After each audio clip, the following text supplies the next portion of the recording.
নমস্কার, হাই নিউজে সকলকে স্বাগত। সঙ্গে রয়েছি আমি রিয়া। শুরু করছি নিউজ টুডে, আর শুরুতেই দেখে নেব আজকের হেডলাইন্স।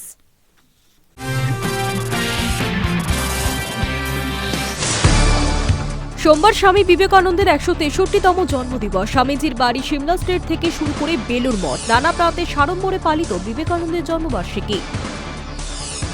স্বামীজির জন্মবার্ষিকী ঘিরেও রাজনীতি। সিমলা স্টেটে বিবেকানন্দের বাড়ির সামনে অভিষেকের হোর্ডিং ঘিরে শুরু বিতর্ক। হোর্ডিংয়ে কেবল অভিষেকেরই ছবি, সমালোচনায় সরব বিজেপি।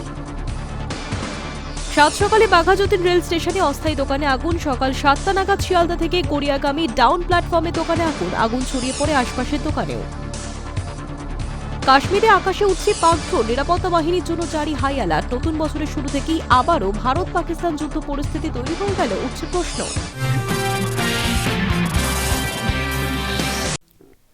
পুরনো কয়লা পাচার মামলায় আইপ্যাক কর্ণধারের বাড়ি ও অফিসে ইডির তল্লাশি। মুখ্যমন্ত্রীর যাওয়া ও ফাইল নিয়ে আসার জল গড়ালো আরও দূর। এবার সুপ্রিম কোর্টে এ নিয়ে জোড়া মামলা দায়ের করল কেন্দ্রীয় তদন্তকারী সংস্থা। মামলায় যুক্ত করা হচ্ছে মুখ্যমন্ত্রী সহ ডিজি, সিপি ও ডিসির নাম। পুরনো কয়লা পাচার মামলায় আইপ্যাকের কর্ণধারের বাড়ি ও অফিসে ইডির তল্লাশি। মুখ্যমন্ত্রীর যাওয়া এবং ফাইল নিয়ে আসার জল গড়ালো আরও দূর। এবার সুপ্রিম কোর্টে এই নিয়ে জোড়া মামলা দায়ের করল কেন্দ্রীয় তদন্তকারী সংস্থা। তাতে রাজ্য পুলিশের ডিজি রাজীব কুমার, কলকাতার police commissioner Manoj Verma, TC Priyabrata Roy ছাড়াও মুখ্যমন্ত্রী মমতা বন্দ্যোপাধ্যায়কে মামলায় যুক্ত করা হয়েছে বলে খবর। পার্টি করা হয়েছে আরেক কেন্দ্রীয় সংস্থা সিবিআইকেও। গত 8ই জানুয়ারি রাজ্যের শাসক দল তৃণমূল কংগ্রেসের রাজনৈতিক পরামর্শদাতা সংস্থা আইপ্যাকের দপ্তর এবং সংস্থার কর্ণধার প্রতীক জৈনের বাড়িতে তল্লাশি চালায় ইডি। খবর পেয়ে সেখানে গিয়ে মুখ্যমন্ত্রী তথা তৃণমূলের সুপ্রিমো মমতা বন্দ্যোপাধ্যায় কিছু ফাইল নিয়ে আসেন। সংবাদ মাধ্যমের মুখোমুখি হয়ে তিনি জানিয়েছিলেন ওইসব তার দলের নথিপত্র। তাতে নির্বাচন রণকৌশলীর মতো গুরুত্বপূর্ণ কাগজপত্রও রয়েছে। সেসব ছিনতাইয়ের ষড়যন্ত্র করছে ইডি। এই অভিযোগ তুলে মুখ্যমন্ত্রী জানান দলের স্বার্থে তিনি সেসব ফাইল সঙ্গে নিয়ে গেলেন। আর তারপরেই এই পদক্ষেপ ইডির। সংঘাত তৈরি হয়েছে রাজ্য এবং ইডির সঙ্গে। পুরনো কয়লা পাচার মামলায় ওই তল্লাশি, তা দাবি করছে কেন্দ্রীয় তদন্তকারী সংস্থা। এবং তারা অভিযোগ করছে রাজ্যের মুখ্যমন্ত্রী স্বয়ং তদন্তের কাজে বাধা দিয়েছেন এবং তাকে সেই কাজ করতে সহায়তাও করছেন রাজ্য পুলিশের ডিজি রাজীব কুমার, কলকাতার পুলিশ কমিশনার মনোজ বর্মা সহ পুলিশের উচ্চপদস্থ আধিকারিকরা। এর বিরোধিতা করে সোমবার সুপ্রিম কোর্টে জোড়া মামলা দায়ের হয়েছে। একটি ইডির তরফে, অপর মামলাটি আলাদাভাবে দায়ের করেছে ইডির 3 আধিকারিক অফিসার। অভিযোগ, তল্লাশি চলাকালীন মুখ্যমন্ত্রী তাদের হাত থেকে ফাইল ছিনিয়ে নিয়ে গিয়েছে। যদিও ইডির হানার পরে কলকাতা হাইকোর্ট এই নিয়ে মোট 3টি মামলা দায়ের করেছে। বিচারপতি শুভ্রা ঘোষের এজলাসে সেই মামলার শুনানি রয়েছে। একটি মামলা রয়েছে ইডির তরফে, বাকি 2টি মামলা রয়েছে রাজ্য সরকার ও তৃণমূল কংগ্রেসের তরফে। গত শুক্রবার মামলাগুলির শুনানি হওয়ার কথা থাকলেও এজলাসে তুমুল বিশৃঙ্খলার জেরে বিচারপতি মামলাই শোনেননি। আগামী 14ই জানুয়ারি সেই মামলার শুনানি রয়েছে। তার আগে ইডি সুপ্রিম কোর্টে গেল। High news network.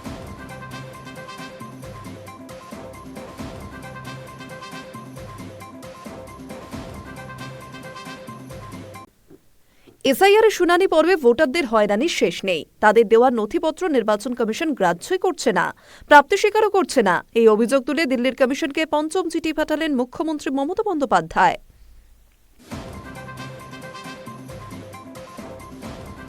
বিশেষ নিবিড় সংশোধন প্রক্রিয়ায় গুরুতর গাফিলতি ও প্রশাসনিক অসঙ্গতির অভিযোগ তুলে ফের মুখ্য নির্বাচন কমিশনারকে চিঠি লিখলেন মুখ্যমন্ত্রী মমতা বন্দ্যোপাধ্যায়।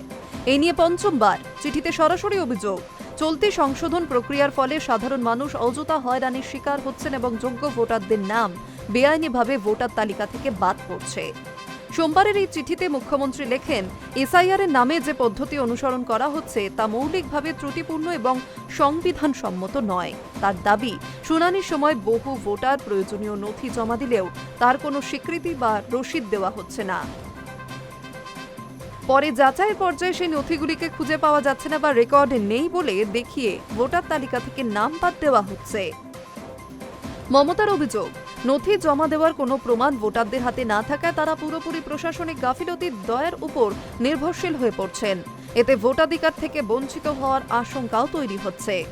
তার কথায় এসআইআর এর উদ্দেশ্য ছিল ভোটার তালিকা শুদ্ধ করা, যোগ্য ভোটারদের বাদ দেওয়া নয়। চিঠিতে আরও বলা হয়েছে 2002 সালের ভোটার তালিকার সঙ্গে যাদের নাম ইতিমধ্যেই যুক্ত রয়েছে তাদের অনেককেই অকারণে শুনানির নোটিশ পাঠানো হচ্ছে, অথচ তারা নিজেরাই বা উত্তরাধিকারের মাধ্যমে পুরনো ভোটার তালিকার সঙ্গে ম্যাপ করা। ফলে নতুন করে শুনানির প্রয়োজন নেই। এতে সাধারণ মানুষের মধ্যে বিভ্রান্তি বাড়ছে। পাশাপাশি মাঠ পর্যায়ের কর্মীরাও অকারণে ক্ষোভের মুখে পড়ছেন। মুখ্যমন্ত্রী বিশেষভাবে আপত্তি তুলেছেন কৃত্রিম বুদ্ধিমত্তা ব্যবহার করে পুরনো নথি স্ক্যান ও অনুবাদের বিষয়টি নিয়ে। তার দাবি, এই প্রক্রিয়ায় নাম, বয়স, লিঙ্গ, সম্পর্ক বা অভিভাবকের নামের মতো গুরুত্বপূর্ণ তথ্যে গুরুতর ভুল ঢুকে পড়ছে। এর ফলে বিপুল সংখ্যক প্রকৃত ভোটারকে লজিক্যাল ডিসক্রিপেন্সি দেখিয়ে সমস্যার মুখে ফেলা হচ্ছে। চিঠির শেষে মুখ্যমন্ত্রী আশা প্রকাশ করেছেন নির্বাচন কমিশন দ্রুত এই বিষয়গুলিতে হস্তক্ষেপ করবে। শুধু সাধারণ মানুষের হয়রানি বন্ধ করাই নয়, প্রশাসনিক যন্ত্রকেও অযথা চাপের হাত থেকে মুক্ত রাখা এবং নাগরিকদের গণতান্ত্রিক অধিকার সুরক্ষিত করাই এই হস্তক্ষেপের লক্ষ্য হওয়া উচিত বলে স্পষ্ট বার্তা মুখ্যমন্ত্রীর। Hi news network.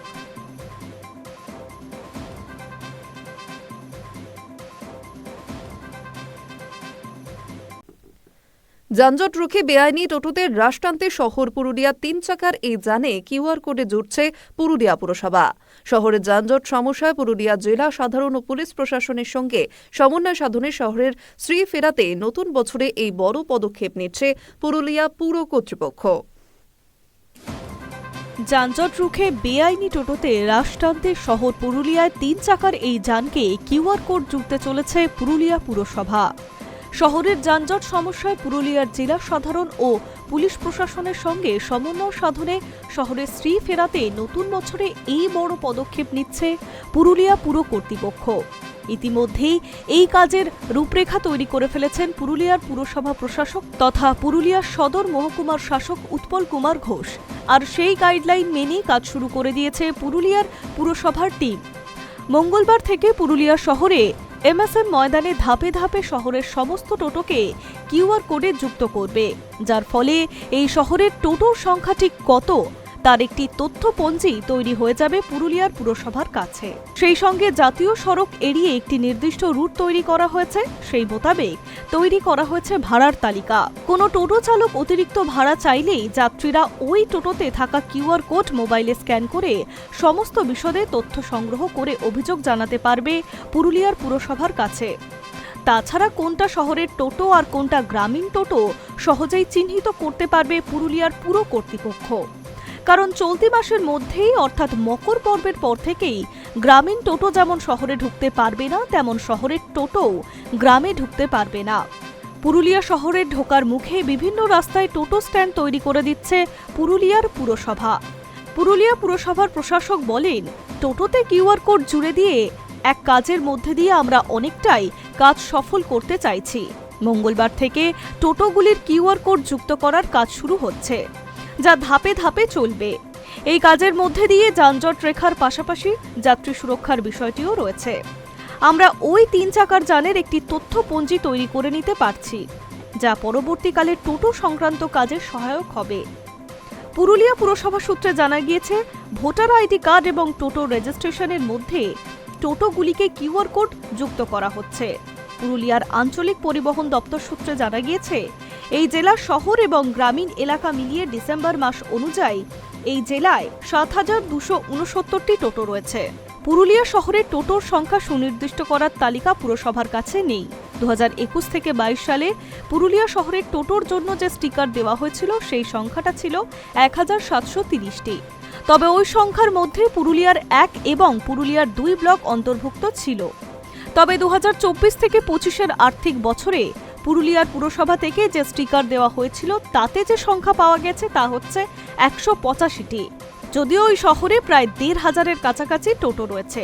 এই প্রথম পুরুলিয়া সভার অনুমোদিত টোটো স্ট্যান্ডও হচ্ছে। ফলে পুরসভা সূত্রে জানা গিয়েছে, জাতীয় সড়ক বাদে টোটো এই শহরের পথ দিয়ে যাতায়াতের জন্য মোট 25টি রুট তৈরি করা হচ্ছে।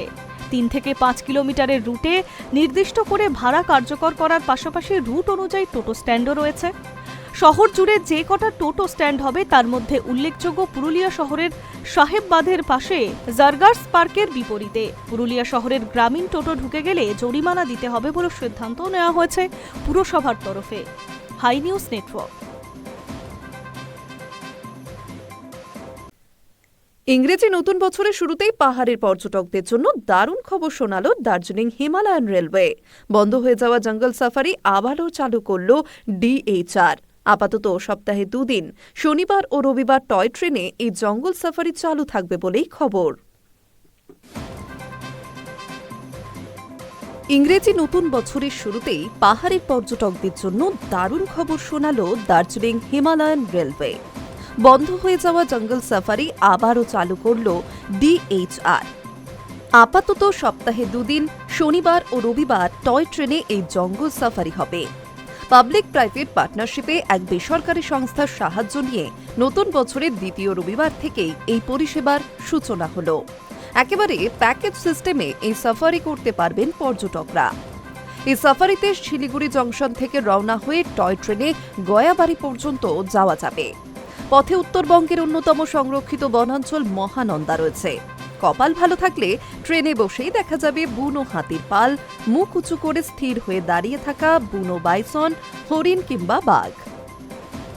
গত সেপ্টেম্বরে চালু হওয়া জঙ্গল সাফারি ছিল রংটং পর্যন্ত। রংটংয়ে নেমে চা বাগান ঘুরে দেখার ব্যবস্থাও ছিল। এদিন চালু হওয়া জঙ্গল সাফারি আরও আকর্ষণীয়। সকাল 10টায় শিলিগুড়ি জংশন থেকে রওনা হয়ে সোজা গয়াবাড়ি। খেলনা গাড়িতে বসেই দেখতে পাবেন জঙ্গল থেকে চা বাগান, দেখতে পাবেন শুকনা, রংটং, পাগলাঝোড়া, তিনধারিয়া। ব্রেকফাস্ট থাকছে, দুপুরে গয়াবাড়িতে লাঞ্চ, সন্ধ্যায় মোমোর সঙ্গে চা কিংবা কফি। ট্রেনের কামরায় মহিলা কর্মী থাকছেন। সব মিলিয়ে এক নিরাপদ ডে আউটিং। মাথা পিছু ভাড়া 2200 টাকা। বিকেলেই ফিরবে গয়াবাড়ি থেকে। রবিবার এই জঙ্গল সাফারির প্রথম যাত্রার সূচনা করেন DHR আধিকারিকরা। প্রথম দিনেই 26 জন যাত্রী সাওয়ারি হয়েছেন। কামরার পরিবেশ এবং ব্যবস্থাপনায় খুশিও তারা। দায়িত্বপ্রাপ্ত বেসরকারি সংস্থার প্রধান সঞ্জয় গোস্বামী বলেন, প্রতি শনি ও রবিবার এই পরিষেবা থাকবে। সরকারি ছুটির দিনেও পরিষেবা মিলবে। আপাতত 7 বছরের চুক্তিতে আমরা জঙ্গল সাফারি চালাবো।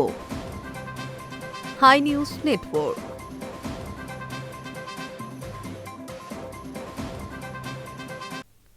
গত বছরের একের পর এক সফল উৎক্ষেপণ করেছে ইসরো, কিন্তু নতুন বছরের শুরুতে বড়সড় ধাক্কা খেল ভারতের মহাকাশ গবেষণা সংস্থা।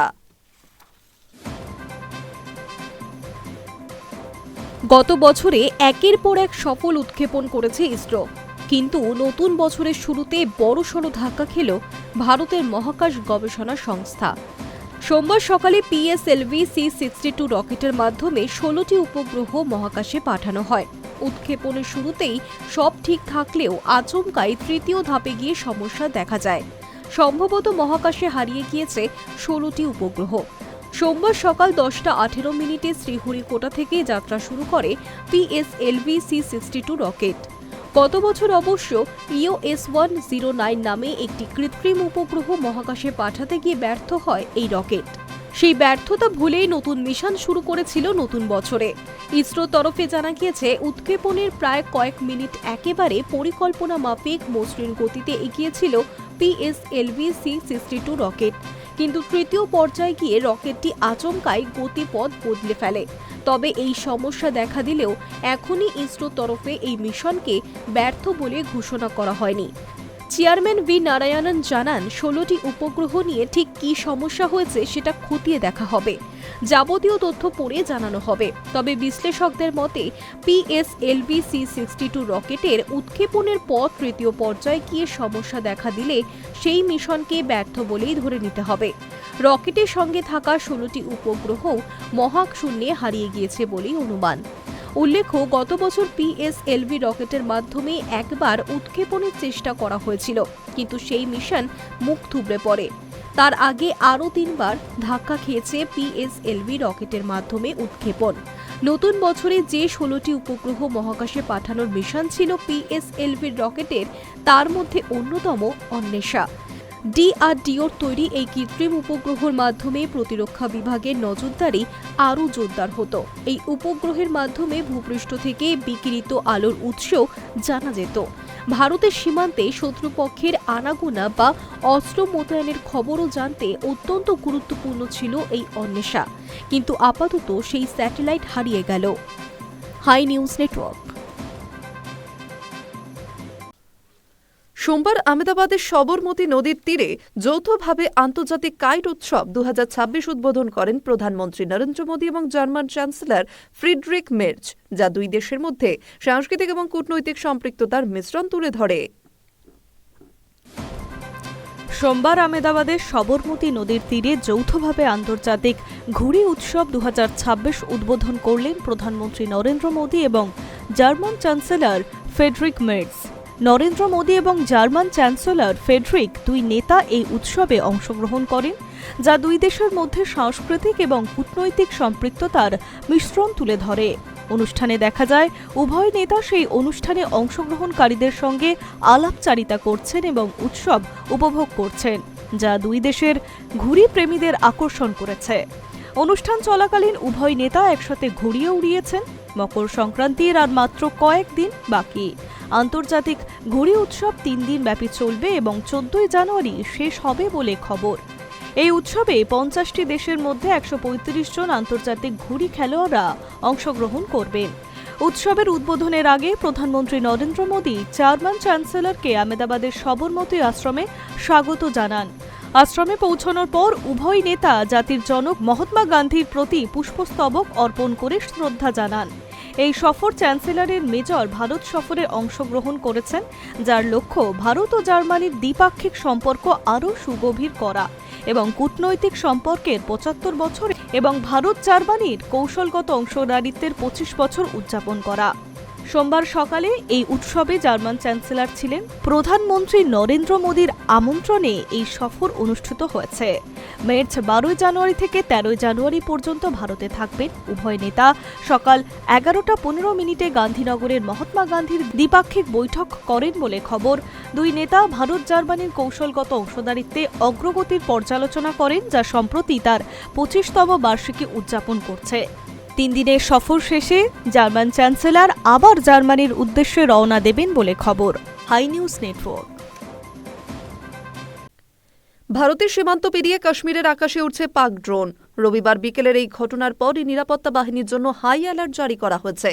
তবে এরপরই প্রশ্ন উঠছে, তাহলে কি নতুন বছরের শুরু থেকে আবারও ভারত পাকিস্তান যুদ্ধ পরিস্থিতি তৈরি হয়ে গেল? কাশ্মীরে লুকিয়ে থাকা জঙ্গিদের হাতে অস্ত্র তুলে দিতেই কি এসেছিল এই পাক ড্রোন? ফের শুরু অপারেশন সিন্দুর। রবিবার বিকেলে জম্মু কাশ্মীরের আকাশ সীমানায় কয়েকটি পাক ড্রোন দেখা গিয়েছে। এমনকি ভারতের আকাশ সীমানাতেও ড্রোনগুলি ঢুকে পড়েছে বলেই খবর। গোটা ঘটনায় নিরাপত্তা বাহিনীর জন্য হাই অ্যালার্ট জারি করা হয়েছে। এরপরই প্রশ্ন উঠছে, তাহলে কি নতুন বছরের শুরু থেকেই আবারও ভারত পাকিস্তানের যুদ্ধ পরিস্থিতি তৈরি হচ্ছে? নিরাপত্তা বাহিনীর আধিকারিকরা জানিয়েছেন, রবিবার বিকেল 6টা থেকে 7টা পর্যন্ত অন্তত 5টি পাক ড্রোন দেখা গিয়েছে কাশ্মীরে। আন্তর্জাতিক সীমান্ত এবং নিয়ন্ত্রণ রেখা সংলগ্ন সাম্বা, রাজৌরি এবং পুঞ্চ জেলায় পাক ড্রোন দেখা গিয়েছে। সীমান্ত পেরিয়ে ড্রোনগুলি ভারতের আকাশ সীমানায় ঢুকেছিল। বেশ কিছু অঞ্চলে খানিকক্ষণ চক্কর কেটেছে, তারপর আবারও পাকিস্তানে ফিরে গিয়েছে ড্রোনগুলি। জানা গিয়েছে, রাজৌরিতে নওশেরা সেক্টরের গানিয়া কালসিয়ান গ্রামে বিকেল 6:35 নাগাদ পাক ড্রোন উঠতে দেখা যায়। ভারতীয় সেনা ড্রোন লক্ষ্য করে গুলি চালায়।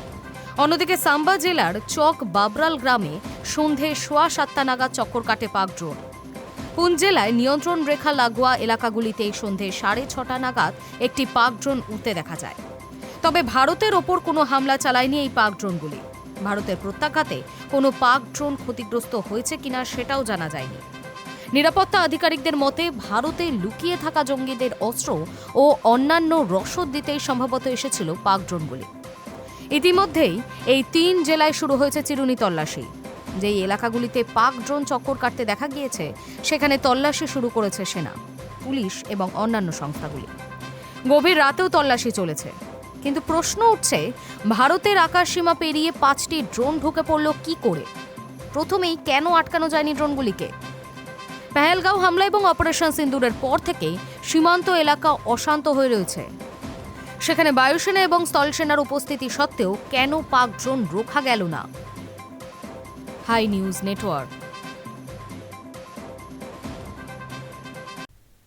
পুরুলিয়ায় তুষারপাত, 0 ডিগ্রি সেন্টিগ্রেডের নিচে নামেনি সর্বনিম্ন তাপমাত্রা। তবুও পুরুলিয়ার পাহাড়ি এলাকায় বরফ। সর্বনিম্ন তাপমাত্রা 4 ডিগ্রি নেমে যাওয়ার পর আর তাতেই দার্জিলিং কাশ্মীরের সঙ্গে পুরুলিয়াকে জুড়ে টানা হচ্ছে তুলনা। 0°C নিচে নামেনি সর্বনিম্ন তাপমাত্রা, তবুও পুরুলিয়ার পাহাড়ি এলাকায় বরফ। টানা 5 দিন ধরে এই ঘটনা দেখা যাচ্ছে বলেই খবর, আর তাই নিয়ে বিভিন্ন মহলে শুরু হয়েছে চর্চা। তাহলে কি পুরুলিয়ার সঙ্গে জুড়ে গেল কাশ্মীর, সিকিম বা দার্জিলিং এর নাম? এই ব্যাপারে বিশেষজ্ঞরা বলছেন, সর্বনিম্ন তাপমাত্রা 0°র উপরে ও 5°র নিচে থাকলেও তুষার জমে, তাই এটা বরফ বা তুষারপাত নয়। ঘাস ভরা মাঠ, খড়ের গাদা, মাটিতে পড়ে থাকা বাঁশ, লোহার পাইপ, এমনকি 4 চাকা গাড়ির ওপরেও জমে যাচ্ছে সাদা আস্তরণ, যা আদতে গ্রাউন্ড ফ্রস্ট বা ভূমিতুহিন। পাথুরে পুরুলিয়ায় এই ঘটনা দেখা গিয়েছিল 6 বছর আগে বেগুনকোদরে। 2019 সালের 28শে ডিসেম্বর এই একই রকম তুষার পড়ার ঘটনা ঘটেছিল, আর এই মরশুমে বুধবার থেকে এই ঘটনা ফের দেখা যাচ্ছে। চলতি মরশুমে সর্বনিম্ন তাপমাত্রা একেবারে 4°C হয়ে জোড়া রেকর্ড ভেঙেছে এই মালভূমির জেলা। দার্জিলিংকে যেন প্রায় ছুঁয়ে ফেলেছে। গত বুধবার থেকে শনিবার 4 দিন যখন পুরুলিয়া 4°র ঘরে ছিল, তখন দার্জিলিং 3-এর ঘরে। বুধবার পুরুলিয়ার সর্বনিম্ন ছিল 5°C, দার্জিলিংয়ে 3.6°। আর কালিম্পং ও গ্যাংটককে তো প্রতিদিনই হারিয়ে দিচ্ছে এই জেলা। কৃষি দপ্তরের পরিমাপ অনুযায়ী অযোধ্যা পাহাড়ের সর্বনিম্ন তাপমাত্রা ছিল 4°। রবিবার সকাল হতেই অযোধ্যা হিলটপের সীতাকুণ্ড এলাকায় ঘাসে তুষারের সাদা আস্তরণ দেখা যায়। লাগোয়া রিসর্টের একটি গাড়ির ছাদ সাদা চাদরে ঢেকে যায়। Hi news network.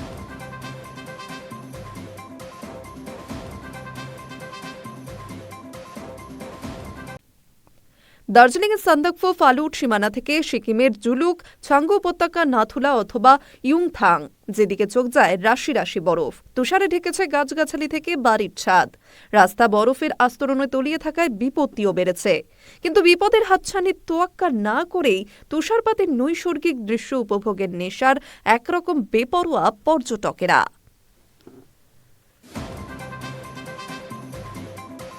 ঠিক যেন তুষারের কার্পেট পেতে রেখেছে কেউ। দার্জিলিংয়ের সান্দাকফু ফালুট সীমানা থেকে সিকিমের জুলুক, ছাঙ্গু উপত্যকা, নাথুলা অথবা ইয়াংথাং, যেদিকে চোখ যায় রাশি রাশি বরফ। তুষারে ঢেকেছে গাছগাছালি থেকে বাড়ির ছাদ। রাস্তায় বরফের আস্তরণে তলিয়ে থাকার বিপত্তিও বেড়েছে। পর্যটক বোঝাই গাড়ির চাকা পিছলে যেতে শুরু করেছে। কমেছে দৃশ্যমানতা, বেড়েছে অক্সিজেনের সমস্যা।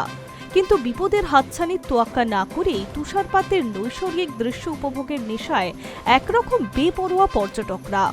বর্ষবরণের প্রথম দিন ইয়াংথাং উপত্যকা থেকে সেই যে তুষারপাতের সূচনা হয়েছে, তার থামেনি। ছাঙ্গু উপত্যকা, নাথুলা পাস, বাবা মন্দির সহ জনপ্রিয় পর্যটন কেন্দ্রগুলিতে ভারী তুষারপাত চলছে। শনিবার রাত থেকে তুষারপাতের তীব্রতা বাড়ছে। পাহাড়ের ঢাল, জঙ্গল এবং উঁচু পাহাড়ের গিরিপথগুলি বরফের চাদরে মুড়েছে। তুষারবৃত্ত এলাকায় ক্যামেরা বা শীতকালীন সরঞ্জাম নিয়ে ভিড় করছেন পর্যটকরা। শিশুরা তুষার খেলায় মেতেছে, সেলফি তোলার হিড়িকও পড়েছে। অনেকেই এমন তুষারপাত পেয়ে নিজেদের ভাগ্যবানও মনে করছেন। যদিও কনকনে ঠান্ডা, গ্যাংটকের দিনের তাপমাত্রা 8°C কাছাকাছি, রাতের তাপমাত্রা 0-এর কাছাকাছি চলে গেছে। নাথুলা পাসের মতো উঁচু এলাকায় তাপমাত্রা প্রায় -°C নেমেছে। তীব্র বরফের বাতাসের কারণে ঠান্ডা আরও জাঁকিয়ে বসেছে। কিন্তু আবহাওয়া খারাপ হলে পর্যটকের সংখ্যা বেড়েই চলেছে। দার্জিলিংয়ের পাহাড়ে ঠাঁই নেই সাধারণ মানুষের, ভিড় জমাচ্ছে সান্দাকফুতে। তুষারপাতের নৈসর্গিক দৃশ্য উপভোগের আশায় বড়দিনের পর থেকে পর্যটকদের ভিড় বেড়েছে দার্জিলিং ও সিকিমে। সিকিম পর্যটন দপ্তর সূত্রে জানা গিয়েছে, উত্তর সিকিমে হোটেল ও হোমস্টেগুলি প্রায় সম্পূর্ণ বুকড।